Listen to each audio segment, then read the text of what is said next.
Assalamualaikum warahmatullahi wabarakatuh.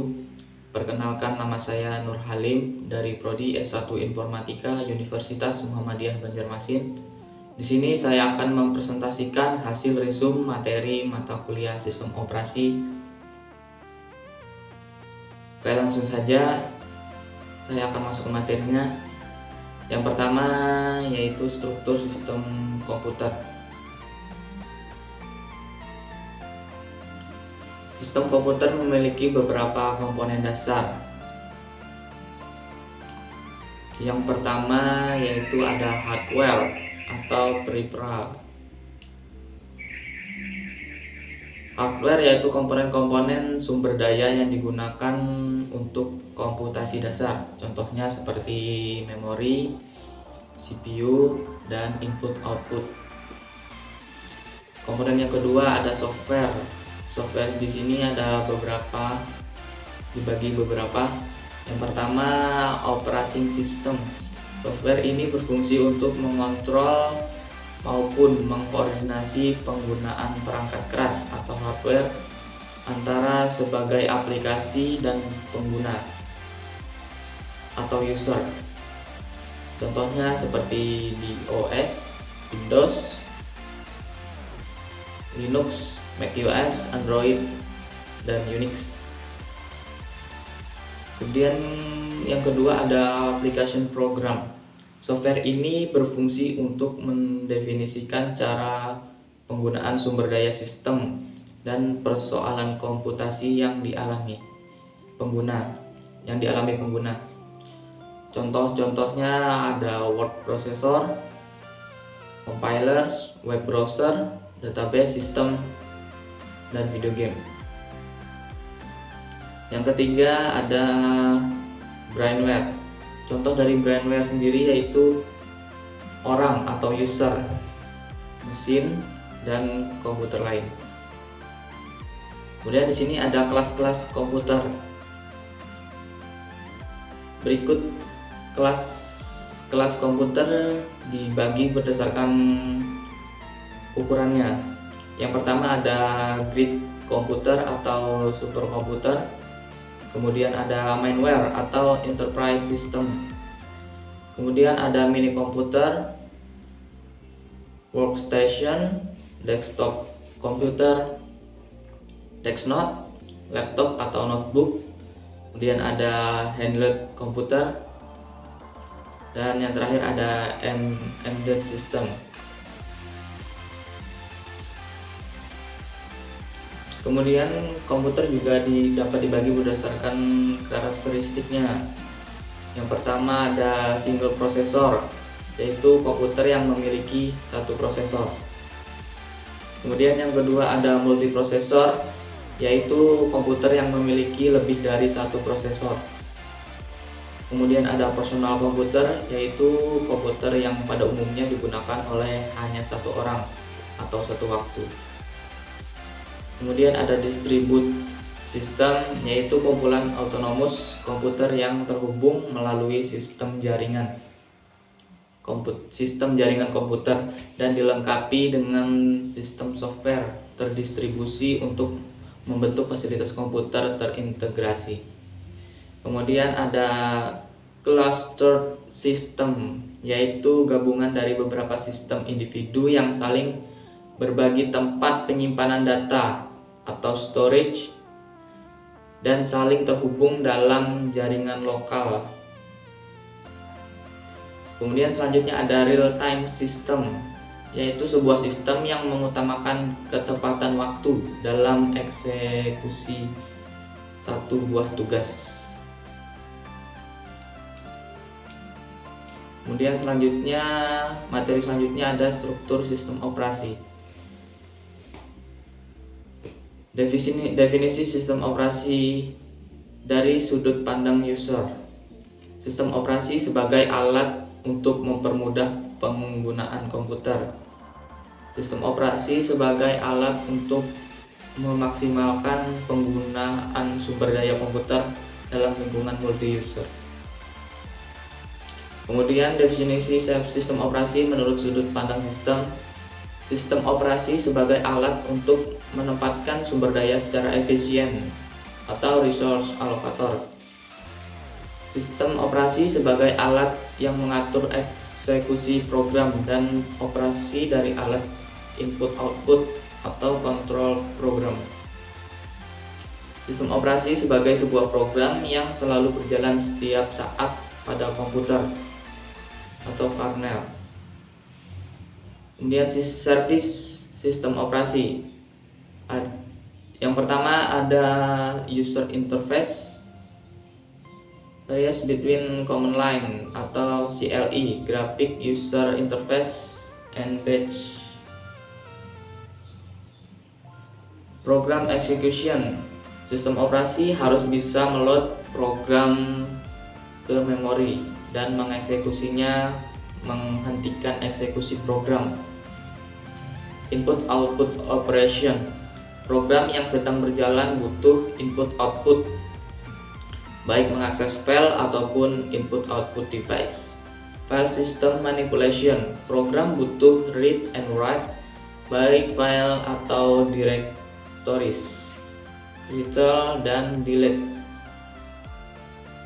Search file atau dir, list file information, dan permission management. Kemudian ada communication. Proses harus berkomunikasi antar proses dalam komputer yang sama atau antar komputer. Error detection, harus mampu menangani error. Bisa terjadi pada CPU, memori hardware, dan input-output device, dan dalam user program. Untuk setiap error, OS harus menangani dengan aksi yang tepat dan konsisten. Kemudian resource allocation. Ketika multiple user atau multiple jobs berjalan bersama-sama atau concurrent, resource harus dialokasikan. Accounting, menentukan beberapa penggunaan sumber daya sistem. Kemudian protection and security. Protection meyakinkan hak akses yang diperbolehkan. Kemudian security system, baik program atau I/O dari pihak luar menggunakan authentication. Dan kita lanjut ke materi selanjutnya, yaitu proses dan penjadwalan. Konsep proses. Proses adalah program yang sedang dieksekusi atau running. Alokasi proses, batch, multiprogramming, multitasking. Hal yang dicatat pada saat proses running yaitu program counter, variabel untuk menyimpan alamat suatu proses yang akan dieksekusi selanjutnya. Stack atau heap, yaitu tempat penyimpanan temporary data yang dibutuhkan selama program dieksekusi secara dinamis. Kemudian data section, berisi variabel global dari suatu proses. Kemudian teks, berisi kode programnya. Status proses. Di sini ada beberapa status proses. Yang pertama ada new, pada saat proses pertama kali dibuat. Kemudian ada running, pada saat proses sedang dieksekusi. Kemudian ada waiting, proses menunggu suatu event lain. Contohnya proses input output. Kemudian ada ready, yaitu proses siap untuk dieksekusi. Kemudian ada terminated, yaitu pada saat proses sudah selesai dieksekusi. Dan di sini ada penjadwalan antrian proses. Di sini ada 4 penjadwalan antrian proses. Yang pertama job queue, yaitu ketika proses berada di CPU siap dieksekusi. Yang kedua ada ready queue, yaitu antrian proses yang running pada memori utama siap dan menunggu untuk masuk ke job queue. Yang ketiga device queue, yaitu antrian bila proses tersebut menunggu siap peralatan input output tertentu. Kemudian yang keempat, setiap proses bisa berpindah dari satu antrian ke antrian lain. Kemudian materi selanjutnya ada sinkronisasi proses. Mengapa sinkronisasi? Sinkronisasi diperlukan untuk menghindari terjadinya ketidakkonsistenan data akibat adanya akses data secara concurrent. Diperlukan adanya suatu mekanisme untuk memastikan urutan atau giliran pengaksesan suatu data yang saling bekerja sama sehingga terjadi sinkronisasi. If we don't make process synchronization, rest condition. Kemudian materi berikutnya ada thread. Definisi thread ini merupakan unit dasar dari penggunaan CPU. Thread terdiri dari thread ID, program counter, register, dan stack. Thread juga sering disebut lightweight process. Thread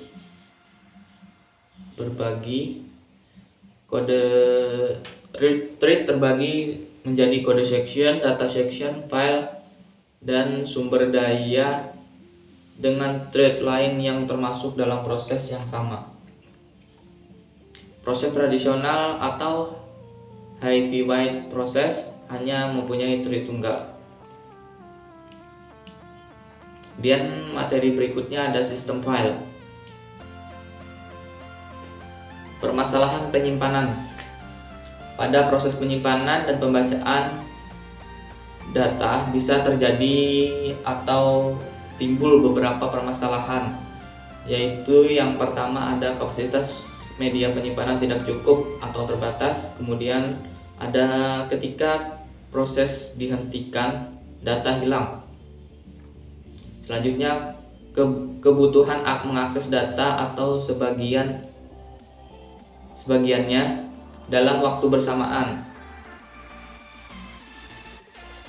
Oleh karena itu diperlukan media penyimpanan yang mampu menyimpan data yang besar, mampu menjaga data walaupun proses yang mengaksesnya dihentikan. Proses yang bersamaan dapat mengakses data secara bersama-sama tanpa ada yang terganggu. Pengaksesan file ada dua cara, yaitu yang pertama sequential access. Proses dapat membaca seluruh byte atau record dalam suatu file, mulai dari awal, tidak boleh melompat atau keluar dari urutannya. Cocok untuk file yang disimpan pada media magnetic tape. Kemudian ada random access, bisa membaca byte atau record untuk berbagai macam urutan pengaksesan. Cocok untuk file yang disimpan pada media disk. Jenis ini lebih sesuai untuk berbagai aplikasi seperti sistem database, airport. Operasi file. Operasi file di sini ada beberapa. Yang pertama, create. File dibuat dan tidak berisi data. Kemudian yang kedua ada delete. File dihapus karena tidak diperlukan lagi. Dan untuk memperbesar ruang disk sisa, beberapa sistem operasi akan menghapus file jika tidak digunakan dalam jangka waktu tertentu. Kemudian ada open. Sebelumnya menggunakan file harus di-open dulu. Open akan menjadikan sistem mengambil atribut dan daftar alamat disk dan meletakkan di dalam memori kerja agar diperoleh akses yang cepat. Kemudian ada close. Jika akses file selesai, atribut dan alamat disk tidak diperlukan lagi, sehingga harus ditutup dan untuk memperbesar ruang tabel daftar alamat disk internal. Kemudian ada read. Data dibaca dari file. Sistem menentukan banyaknya data dan menyediakan buffer untuk menampungnya. Kemudian ada write. Data disimpan ke dalam file. Jika posisi berada di akhir file, maka ukuran file bertambah.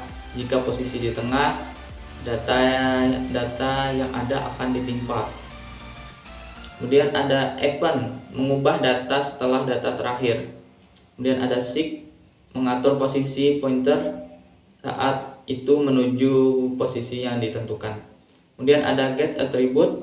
Pada Unix, program Mac perlu melihat atribut file, terutama waktu modifikasinya yang terakhir. Kemudian ada set attribute, mengubah status atribut file. Kemudian ada rename, yaitu mengubah nama file. Untuk materi selanjutnya di sini ada deadlock atau kebuntuan. Deadlock adalah keadaan di mana sejumlah permintaan yang tidak bisa dijalankan oleh scheduler karena permintaan-permintaan tersebut saling tunggu-menunggu. Deadlock adalah masalah utama dalam penggunaan data secara bersama-sama. Permasalahan deadlock terjadi karena sekumpulan proses-proses yang diblok, di mana setiap proses membawa sebuah sumber daya yang menunggu mendapatkan sumber daya yang dibawa oleh proses lain. Dan metode menangani deadlock, terdapat beberapa metode untuk menangani deadlock, yaitu yang pertama menggunakan protokol untuk menjamin bahwa sistem tidak pernah memasuki status deadlock. Kemudian mengizinkan sistem memasuki status deadlock dan memperbaikinya. Kemudian mengabaikan permasalahan yang seakan-akan deadlock tidak pernah terjadi pada sistem. Model ini yang banyak digunakan pada sistem operasi Unix. Kemudian materi selanjutnya, manajemen memori. Manajemen memori adalah salah satu pusat kegiatan pada sebuah komputer karena setiap proses yang dieksekusi harus berada memori terlebih dahulu. Sistem operasi bertugas untuk mengatur penggunaan memori untuk banyak proses.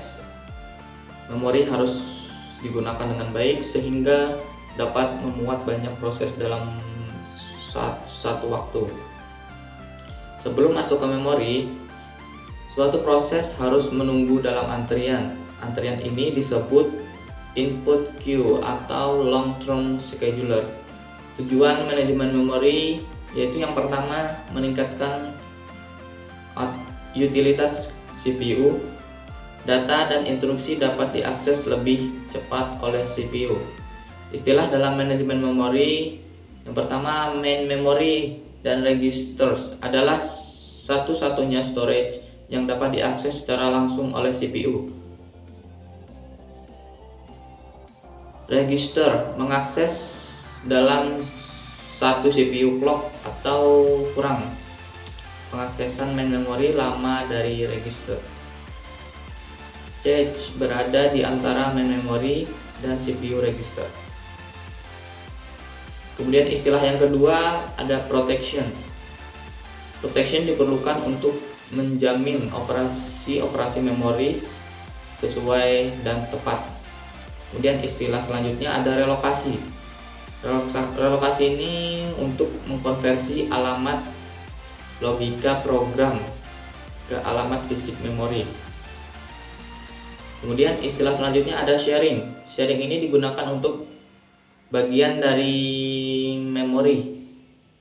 Sharing ini merupakan bagian dari memori logika dapat dipakai bersama-sama. Kemudian materi selanjutnya ada virtual memory.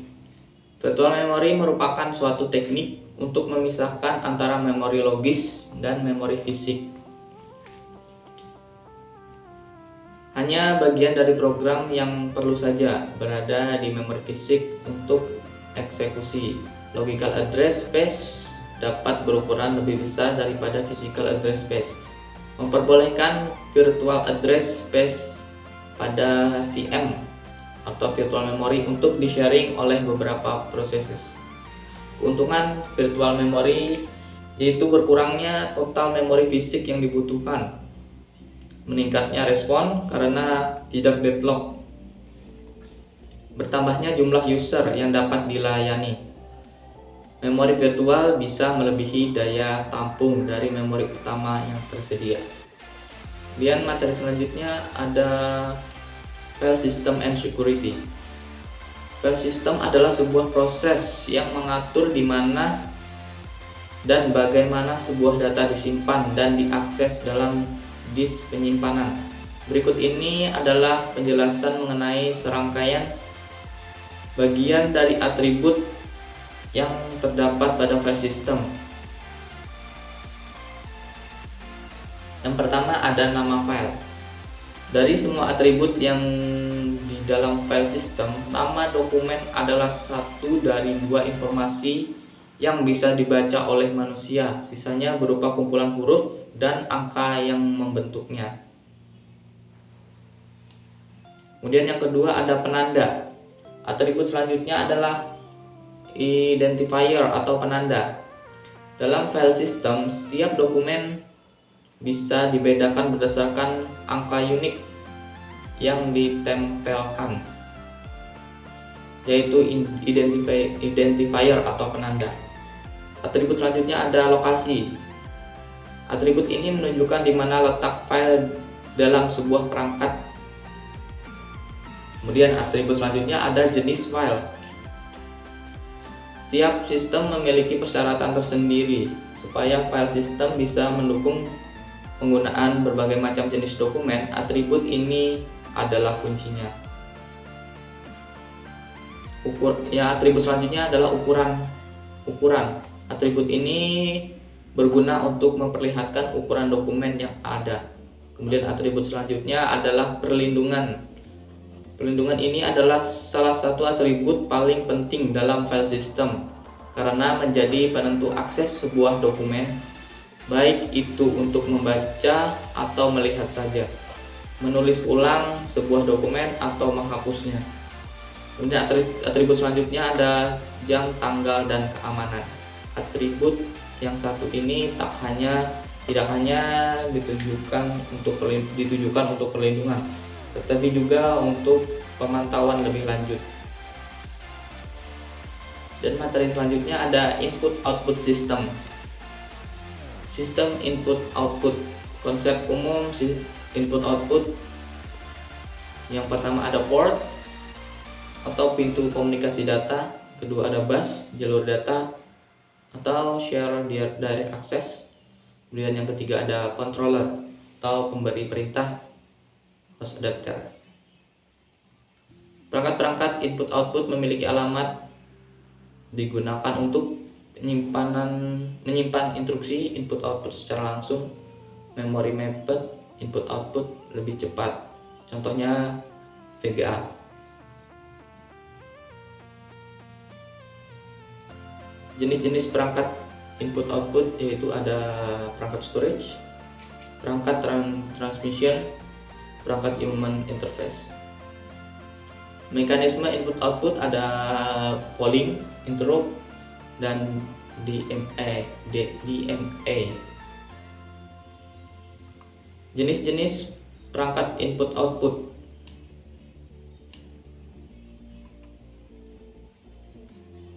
Yang pertama ada perangkat blok, meliputi berbagai disk drive, perintah baca, tulis, pencarian data, dimungkinkan untuk mengakses berkas secara memory mapped. Kemudian ada perangkat karakter, contohnya keyboard, mouse, perintah menulis, mengambil, dapat dibuat library pengakses data per baris. Kemudian ada perangkat jaringan, soket, penghubung komputer dengan jaringan. Komunikasi antar komputer dilakukan melalui soket. Mungkin itu saja materi-materi yang dapat saya sampaikan dalam resume yang saya buat. Apabila ada kesalahan dalam penyampaian resume materi, saya mohon maaf sebesar-besarnya. Sekian dari saya. Wassalamualaikum warahmatullahi wabarakatuh.